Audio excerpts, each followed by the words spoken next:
ఆంధ్రప్రదేశ్లో ఆడపిల్లలకి రక్షణ గురించి ఆలోచిస్తే చాలా బాధాకరంగా ఉంది.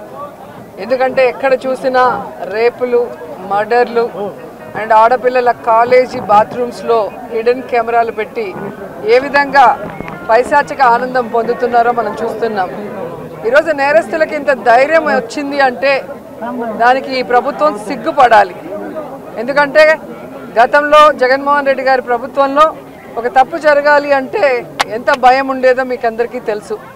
సో ఎవరైనా కూడా దిశ యాప్ని యూజ్ చేయకుండా ఏదైనా అఘాయిత్యానికి అమ్మాయిలు లోబడితే 24 గంటల లోపల నేరస్తుల్ని అరెస్ట్ చేసి వారిని శిక్షించే విధంగా చట్టాలని కఠినతరం చేశారు. కాబట్టి ఆ రోజుల్లో ముచ్చుమరి లాంటి ఘటనలు జరగటం అనేది మనం చూసుండం. నిజంగా చాలా బాధాకరం. ఒక 9 ఏళ్ల అమ్మాయిని రేప్ చేసి చంపేసి ముక్కలు చేసేశారు. 60 రోజులు అవుతున్న అమ్మాయి శవాన్ని కూడా ఇంతవరకు తీసుకురాలేకపోయారు. అసలు ఆ కుటుంబాన్ని పరామర్శించడానికి సీఎం గారు కానీ హోంమంత్రి గారు కానీ వెళ్ళలేదు అంటే కారణం ఏంటో నాకైతే అర్థం కాలేదు. ఎందుకంటే మదనపల్లిలో ఫైల్స్ దగ్ధమయ్యాయి అనగానే డీజీపీ గారిని స్పెషల్ ఫ్లైట్లో పంపించిన వాళ్ళు ఎందుకు ముచ్చుమరికి స్పెషల్ ఫ్లైట్లో డీజీపీ గారిని కానీ లేదా సంబంధిత మంత్రి గారిని ఎందుకు పంపించలేదో నాకు అర్థం కాలేదు. అలాగే నిన్న పేపర్లో చూశాను, గుడ్లవల్లేరు కాలేజీలో బాత్రూమ్స్లో హిడెన్ కెమెరాలు పెట్టారని పిల్లలు వచ్చి ఆడపిల్లలు చెప్తే అసలు అక్కడ ఏం జరగలేదని ఎస్పీ గారు చెప్పడం చాలా దురదృష్టకరం. ఈరోజు 300 మంది పిల్లలు ఈరోజు న్యాయం కావాలంటూ ధర్నా చేస్తుంటే ఇప్పుడు విచారణ చేస్తామని దిగిరావటం అనేది మనమంతా కూడా గమనించాల్సిన విషయం. అలాగే ఈ ప్రభుత్వం వచ్చిన తర్వాత మీరు చూస్తే ర్యాగింగ్ భూతం ఎలా ఎక్కువైందో మనం కళ్ళారా చూస్తున్నాం. నారాయణ కాలేజీలో మెడికల్ విద్యార్థినిని ర్యాగింగ్ చేసి చంపేశారు. అలాగే కలికిరిలో జేఎన్టీయూలో విద్యార్థి ర్యాగింగ్ చేయడం వల్ల ఎలా ఆత్మహత్య చేసుకుందో గమనించాం. అంటే గత 5 సంవత్సరాలు లేని ర్యాగింగ్ భూతం మళ్ళీ ఈ ప్రభుత్వం వచ్చాక ఎలా పిల్లల ప్రాణాలు తీస్తుందో మనం గమనించాల్సిన విషయం. నేను ఈ ప్రభుత్వానికి ఒకటే చెప్పగలను, రెడ్ బుక్ రాజ్యాంగం మీద పెట్టిన దృష్టి ఇంట్రెస్ట్ పక్కన పెట్టి ఆడపిల్లకి రక్షణ కల్పించడంలో గౌరవాన్ని కల్పించడంలో మీరు ముందుండాలని కూడా వాళ్ళని కోరుకుంటున్నాను. మాట్లాడిన తర్వాత అలా అంటే ఎట్లాగా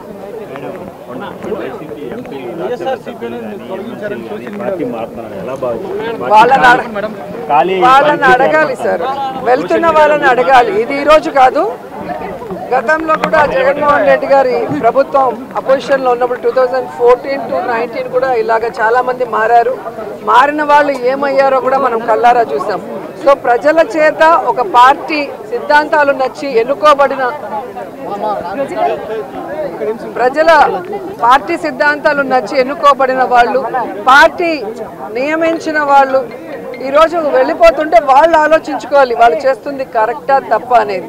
సో దీనివల్ల జగనన్నకో వైఎస్ఆర్సీపీ పార్టీకో ఎటువంటి నష్టం ఉండదు. ఎందుకంటే ఎప్పుడూ కూడా పార్టీకి ద్రోహం చేసి వెళ్ళిన వాళ్ళని ఎవరూ కూడా గౌరవించరు, క్షమించరు. ఆంధ్రప్రదేశ్లో ఆడపిల్లలకి రక్షణ గురించి ఆలోచిస్తే చాలా బాధాకరంగా ఉంది. ఎందుకంటే ఎక్కడ చూసినా రేపులు, మర్డర్లు అండ్ ఆడపిల్లల కాలేజీ బాత్రూమ్స్లో హిడెన్ కెమెరాలు పెట్టి ఏ విధంగా పైశాచిక ఆనందం పొందుతున్నారో మనం చూస్తున్నాం. ఈరోజు నేరస్తులకి ఇంత ధైర్యం వచ్చింది అంటే దానికి ఈ ప్రభుత్వం సిగ్గుపడాలి. ఎందుకంటే గతంలో జగన్మోహన్ రెడ్డి గారి ప్రభుత్వంలో ఒక తప్పు జరగాలి అంటే ఎంత భయం ఉండేదో మీకు అందరికీ తెలుసు. సో ఎవరైనా కూడా దిశ యాప్ని యూజ్ చేయకుండా ఏదైనా అఘాయిత్యానికి అమ్మాయిలు లోబడితే 24 గంటల లోపల నేరస్తుల్ని అరెస్ట్ చేసి వారిని శిక్షించే విధంగా చట్టాలని కఠినతరం చేశారు. కాబట్టి ఆ రోజుల్లో ముచ్చుమరి లాంటి ఘటనలు జరగటం అనేది మనం చూసుండం. నిజంగా చాలా బాధాకరం. ఒక 9 ఏళ్ల అమ్మాయిని రేప్ చేసి చంపేసి ముక్కలు చేసేశారు. 60 రోజులు అవుతున్న అమ్మాయి శవాన్ని కూడా ఇంతవరకు తీసుకురాలేకపోయారు. అసలు ఆ కుటుంబాన్ని పరామర్శించడానికి సీఎం గారు కానీ హోంమంత్రి గారు కానీ వెళ్ళలేదు అంటే కారణం ఏంటో నాకైతే అర్థం కాలేదు. ఎందుకంటే మదనపల్లిలో ఫైల్స్ దగ్ధమయ్యాయి అనగానే డీజీపీ గారిని స్పెషల్ ఫ్లైట్లో పంపించిన వాళ్ళు ఎందుకు ముచ్చుమర్రికి స్పెషల్ ఫ్లైట్లో డీజీపీ గారిని కానీ లేదా సంబంధిత మంత్రి గారిని ఎందుకు పంపించలేదో నాకు అర్థం కాలేదు.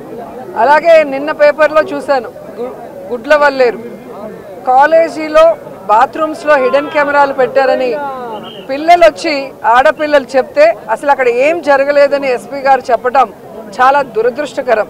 ఈరోజు 300 మంది పిల్లలు ఈరోజు న్యాయం కావాలంటూ ధర్నా చేస్తుంటే ఇప్పుడు విచారణ చేస్తామని దిగిరావటం అనేది మనమంతా కూడా గమనించాల్సిన విషయం. అలాగే ఈ ప్రభుత్వం వచ్చిన తర్వాత మీరు చూస్తే ర్యాగింగ్ భూతం ఎలా ఎక్కువైందో మనం కళ్ళారా చూస్తున్నాం. నారాయణ కాలేజీలో మెడికల్ విద్యార్థినిని ర్యాగింగ్ చేసి చంపేశారు. అలాగే కలికిరిలో జేఎన్టీయూలో విద్యార్థి ర్యాగింగ్ చేయడం వల్ల ఎలా ఆత్మహత్య చేసుకుందో గమనించాం. అంటే గత 5 సంవత్సరాలు లేని ర్యాగింగ్ భూతం మళ్ళీ ఈ ప్రభుత్వం వచ్చాక ఎలా పిల్లల ప్రాణాలు తీస్తుందో మనం గమనించాల్సిన విషయం. నేను ఈ ప్రభుత్వానికి ఒకటే చెప్పగలను, రెడ్ బుక్ రాజ్యాంగం మీద పెట్టిన దృష్టి ఇంట్రెస్ట్ పక్కన పెట్టి ఆడపిల్లకి రక్షణ కల్పించడంలో గౌరవాన్ని కల్పించడంలో మీరు ముందుండాలని కూడా వాళ్ళని కోరుకుంటున్నాను. మాట్లాడిన తర్వాత అలా అంటే ఎట్లాగా?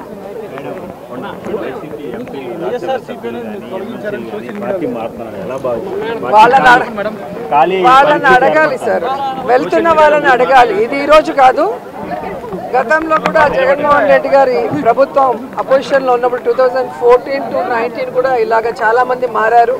మారిన వాళ్ళు ఏమయ్యారో కూడా మనం కళ్ళారా చూసాం. సో ప్రజల చేత ఒక పార్టీ సిద్ధాంతాలు నచ్చి ఎన్నుకోబడిన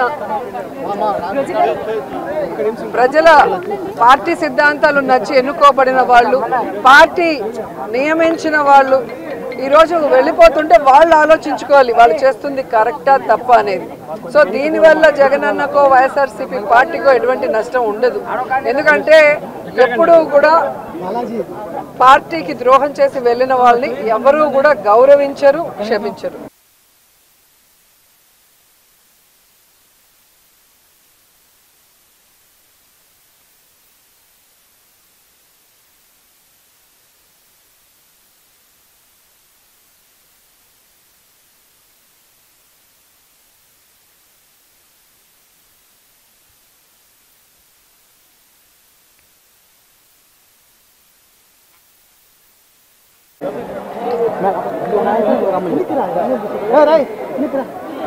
ఏరా ఢిల్లీ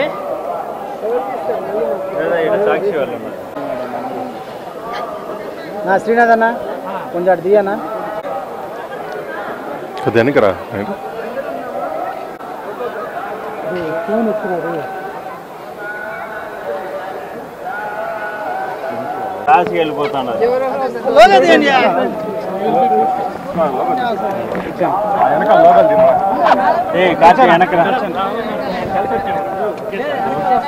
నువ్వు అయిపోయినా మేడంతో పాటు వస్తున్నావా?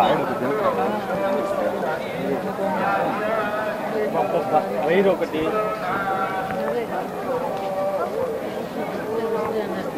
చూడండి.